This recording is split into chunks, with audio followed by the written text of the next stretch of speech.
bulannya kita juga sampai ditandain gini ya, sampai diganti.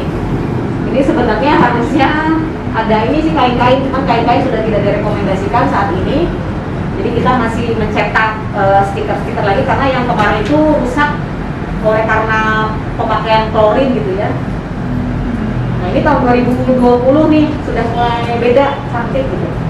Jadi ini ada guiding blocknya, ini ada tempat parkir kursi roda, ini ada guiding blocknya. Ini nanti beda antara yang lurus sama yang titik-titik ini, artinya akan berbeda. Jadi guiding block menuju tempat layanan, juga ada handrail biasanya di sisi kiri.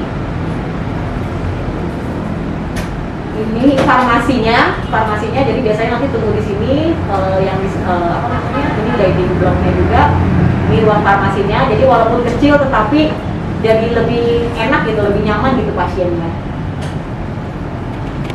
Nah ini salah satu kursi prioritas yang ada, cuman ya ada beberapa yang sudah rusak dan kami sedang membuat kembali.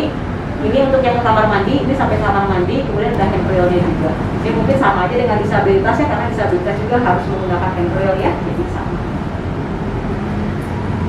Ini yang untuk yang di luar gedung kita pakai, hanya beberapa yang memang sudah agak rusak dan nanti akan kita perbaiki pada tahun ini, kurang lebih bulan Oktober.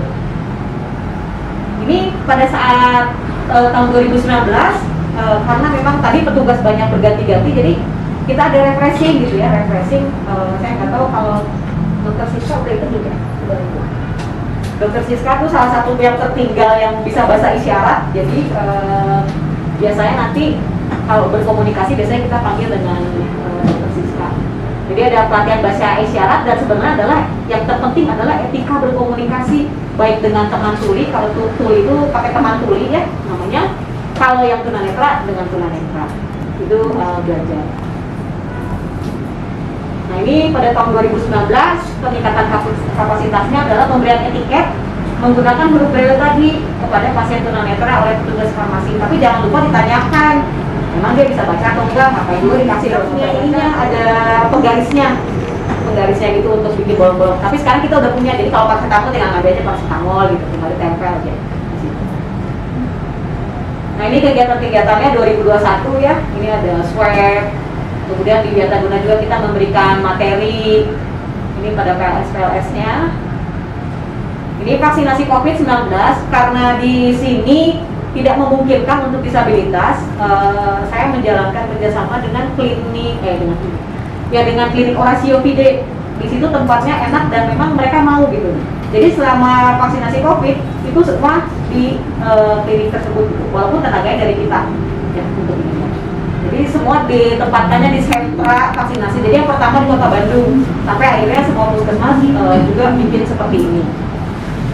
Ini contoh-contoh kegiatannya. Nah ini tadi vaksinasi door to door ya. Jadi mau tidak mau ya kita harus, terutama pada yang ODGJ gitu ya, yang ODGJ agak susah, itu kita memang mengadakan vaksinasi door to door. Ini yang kolaborasi dengan RBM di Kecamatan Cicendo ya, jadi kita juga perlu kolaborasi karena disabilitas ini tidak hanya punya dinas kesehatan, tetapi juga ada dinas sosial juga di sini. Jadi mungkin harus bersama-sama bagaimana memecahkan permasalahan. Nah ini adalah motonya kita, salah satunya adalah masa depan adalah mereka yang mempercayai keindahan mimpian mereka gitu. Jadi kalau kita yakin bahwa kita bisa melayani semua masyarakat disabilitas, kalau kita yakin bisa mencapai atau tujuan itu dengan baik, ya pasti akan tercapai. Itu terima kasih. Tahun berapa juga, tahun berapa ini terakhir foto 17 Agustusan, makanya tadi tanya, Dok, ada di tahun ini ada acara nggak gitu ya, karena udah bertahun-tahun kita nggak pernah ada acara. Mungkin itu saja yang bisa saya sampaikan. Terima kasih banyak, mudah-mudahan memberikan pencerahan dan juga mungkin butuh masukan barangkali dan bisa bertukar informasi. Mohon maaf jika ada kesalahan, saya kembali. Karena nanti di semua pemerintah daerah ini harus ada yang namanya unit layanan disabilitas. Inteknya besok hari Kamis dan Jumat di Bandung. Di Bandung. Karena itu ini masukan-masukan akan kami serap dan mudah-mudahan nanti ke depan regulasi akan kami buat baik itu perda maupun pergub yang menyangkut bagaimana penanganan disabilitas, tidak saja bidang kesehatan, tapi pendidikan, sosial, tenaga kerja dan lain karena ini amanat undang-undang. Iya, yang kita ini punya penyandang disabilitas kurang lebih 285 ribu di Indonesia. Ini persoalan yang kita tangani bersama. Sekali lagi terima kasih kepada Ibu Borat dan Dinas Kesehatan. Selanjutnya kami silakan kawan-kawan maupun dari forum untuk menanyakan secara teknis, karena kami regulasi dan kami minta bila akan kami laksanakan. Terima kasih Ibu, kami kembalikan. Ya. Monggo. Ya. Terima kasih. Saya dari Puskesmas Kedunguni 1 ingin menanyakan. Tadi saya kan melihat ke atas ini untuk pelayanan di atas ini ada laboratorium dan gigi, ya, poligigi. Kemudian kalau untuk penyandang disabilitas sendiri, jika memerlukan laboratorium atau poligigi itu bagaimana?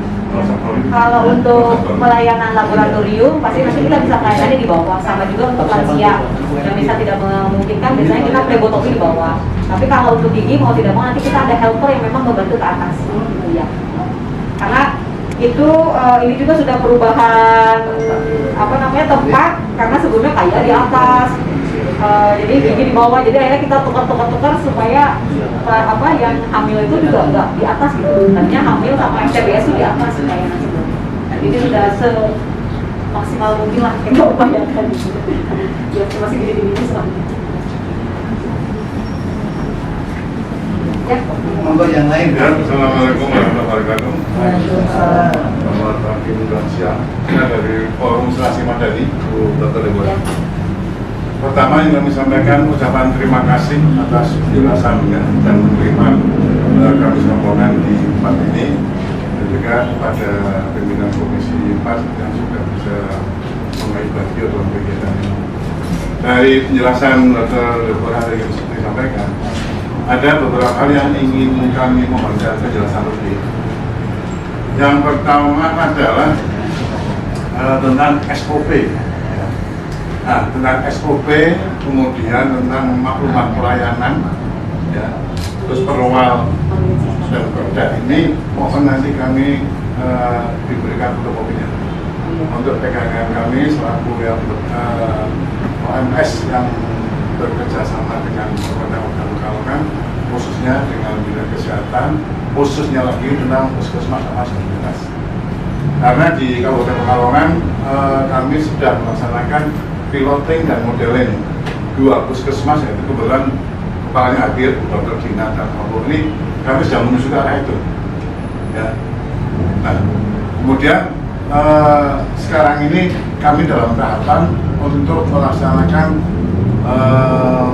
replikasi, ya, untuk puskesmas berikutnya. Nah, sebelum kami melakukan itu, alangkah baiknya nanti dari kedua pimpinan puskesmas kami yang daerah ini bisa keliling on the spot ini melihat mana-mana yang bisa ditransformasikan, diimplementasikan di Kabupaten Pekalongan.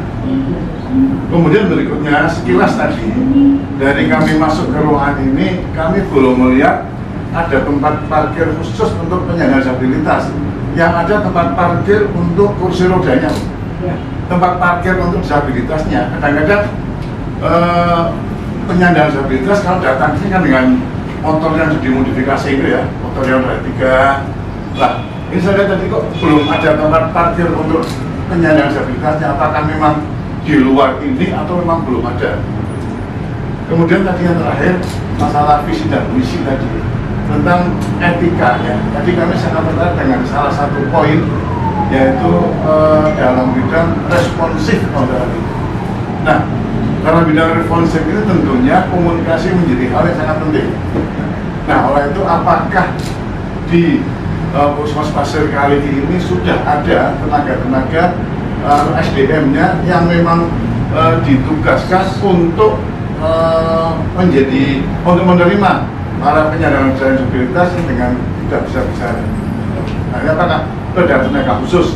Kalau yang fisik-fisik tadi tempat toiletnya ini sudah difoto semua, kami sudah melihat. Dan cuma tadi kalau ada 3 ember itu, ya, di embernya itu tidak memenuhi ruangan di toilet itu. Ya. Nah, terima kasih.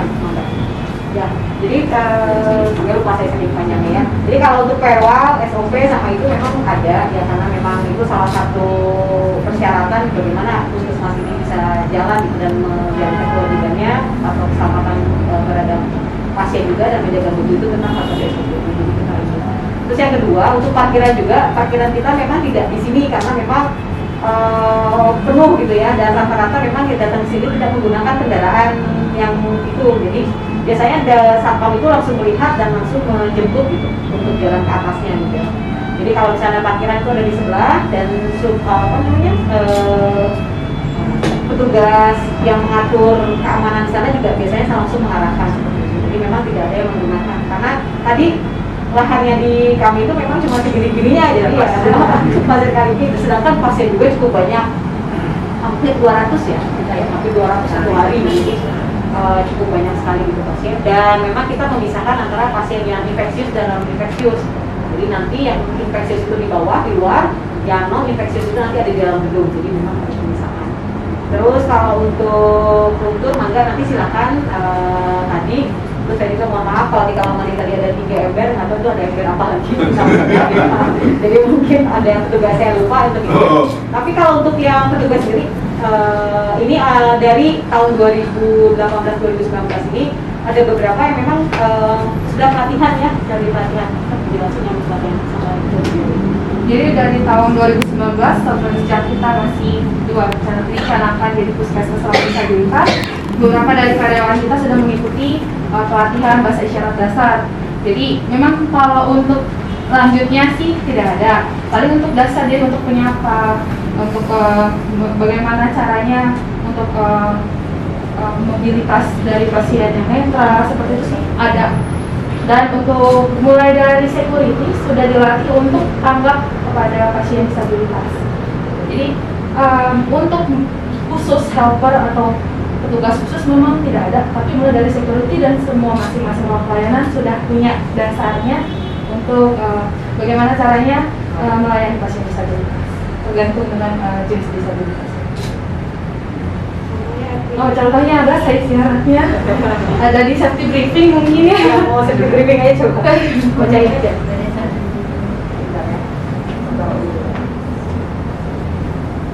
Jadi kalau dulu sebelumnya banyak banget yang Pak yang bisa ini, cuma karena ini sekarang jadi P3K, tadinya kontrak gitu ya, jadi bisa melanjutkan gitu.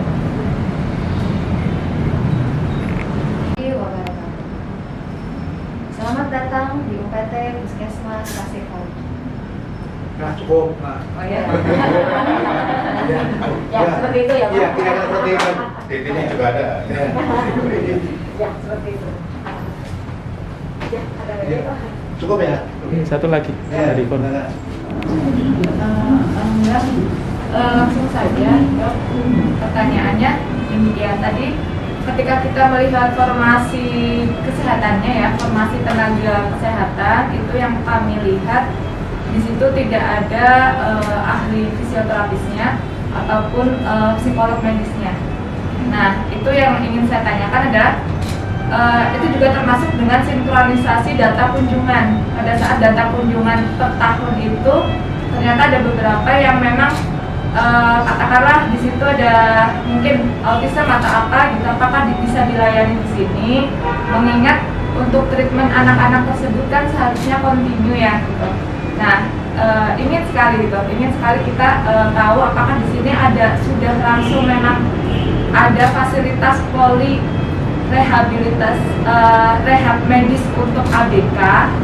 Pertanyaan satu itu, kemudian jika iya tenaga ahlinya dari mana, apakah memang melatih gitu, melatih seperti yang tadi bahasa isyarat gitu, karena itu juga menjadi kesulitan di kami. Kemudian yang ketiga, poli itu apakah bisa setiap hari, jika ada apakah itu setiap hari, teknisnya seperti apa gitu. Mungkin sementara itu. Jadi terima kasih untuk pertanyaannya. Untuk klinik yang rehab medis itu memang belum ada di sini. Jadi yang untuk yang itu hanya yang meminta rujukan. Jadi rujukan-rujukan yang memang terpantau oleh kader RBM yang ada di tempat kami seperti itu. Jadi itu kami kan berkoordinasi juga dengan kader-kader RBM yang ada di kelurahan masing-masing kelurahan. Jadi biasanya kami berkomunikasi.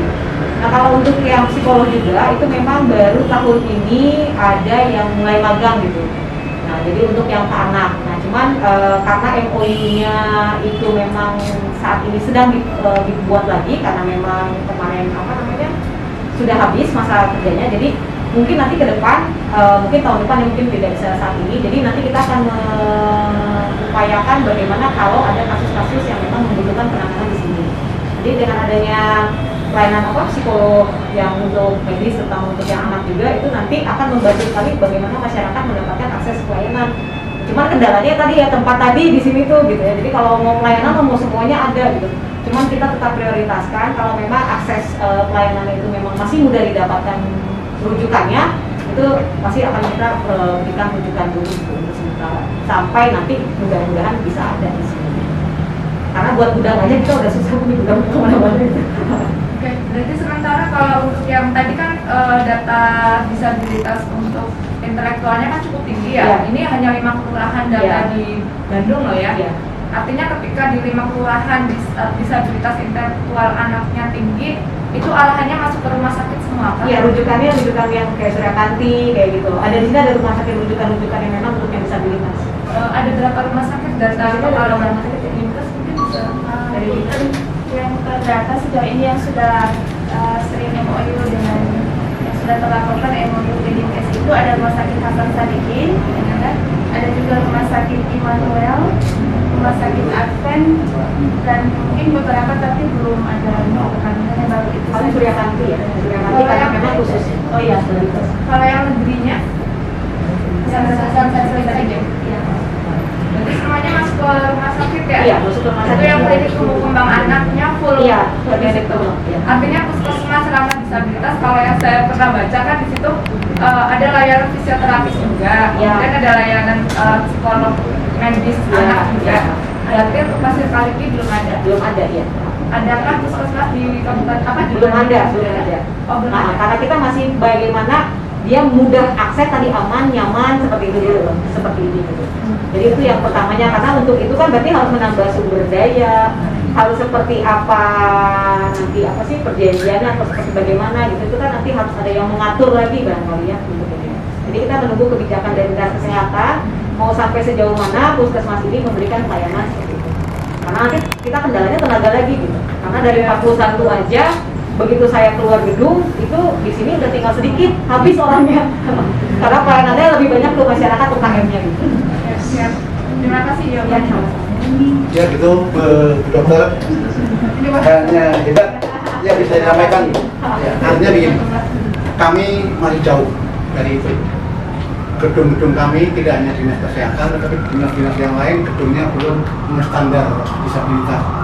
Karena itu kami sedang berupaya untuk melakukan itu, apalagi soal tadi tenaga. Kita masih kurang apalagi yang menangani disabilitas. Karena mudah-mudahan nanti dengan besok BIMTEK di Bandung, kemudian surat edaran dari kementerian, mudah-mudahan unit pelayanan disabilitas di kami yang sudah kami rintis mudah-mudahan bisa melayani tidak saja kesehatan tapi pendidikan, kemudian sosial, kemudian tenaga kerja dan yang lain-lain.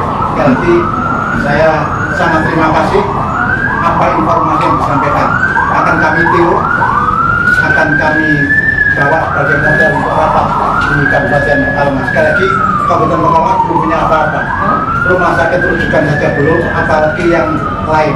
Terus terang saya ucapkan hebat untuk Pasir Kaliki. Terima kasih. Dan setelah ini kami mohon pamit Bu. Ya.